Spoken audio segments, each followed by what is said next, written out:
اور تو وقت ہو گیا سارا 2 منٹ، آدھا منٹ میں سوال کریں، 1.5 منٹ میں جواب دے دیں گے، آدھے منٹ، ٹھیک ہے؟ ٹھیک ہے.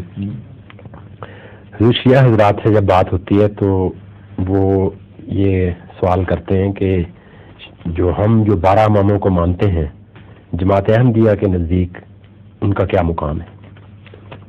جہاں تک میرا نظریہ لیے 12 امام سارے نیک لوگ تھے، سارے معصوم ان معنوں میں کہ ان کے متعلق کوئی بدی، کوئی شریعت کی خلاف ورزی ثابت نہیں ہے، سوائے ان روایات کی جو خود شیعہ روایتوں میں آئی ہے، اور امام ان ائمہ کی روایات نہیں ہے. ان سے فائدہ اٹھا کے سپاہ صحابہ نے ایک امام کو گالیاں بھی بڑی دینی شروع کر دی ہیں. ان کی مجبوری یہ تھی کہ وہ بھی جانتے تھے کہ یہ ائمہ ہیں نیک لوگ، اس میں کوئی شک نہیں، اس لیے وہ جو حضرت ابوبکر صدیق رضی اللہ تعالیٰ عنہ اور دیگر 2 خلفاء کو گالیوں کا نشانہ بناتے تھے تو سنی مولوی بس سخت ملاتے تھے کہ ہم جواب میں کس کو گالی دیں، تو وہ انہیں کو گالیاں بلکہ مغلظات بکنے لگ جاتے تھے، لیکن ان کو دل کو ٹھنڈ نہیں پڑتی تھی کہ وہاں ائمہ کو گالی دی، جہاں مولوی کو، شیعہ مولوی کو گالی دی جا رہی ہے، مزہ نہیں آیا. جھنگی جو مولوی ہیں بہت مشہور، رب نواز جھنگوی، حق نواز جھنگوی، اس نے ایک ترکیب نکالی ہے. وہ کہتا ہے شیعہ روایات سے ثابت ہے کہ ان کا فلاں جو امام تھا اس کی ماں جنی تھی،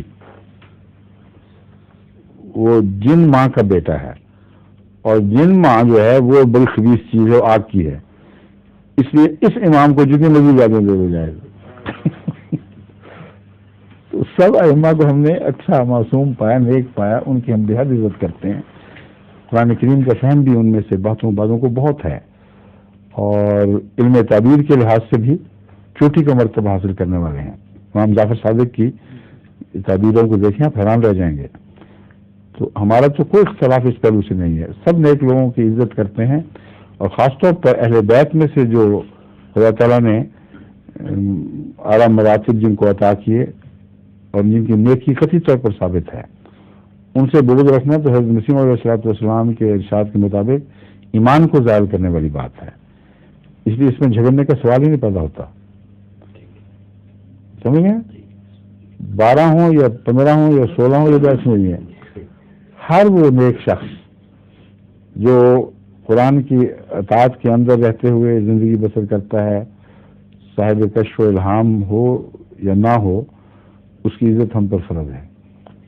مگر وہ جو اس میں اعلیٰ مراتب تک پہنچ جائے اور صاحب کشف و الہام بھی ہو، اس سے تو بیر رکھنا اپنے دین سے بیر رکھنے والی بات ہے. ٹھیک ہے؟ اچھا، السلام علیکم.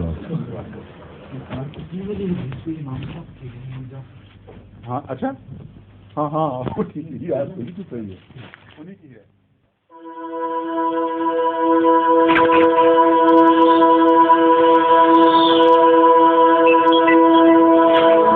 MTA International, reaching the corners of the earth.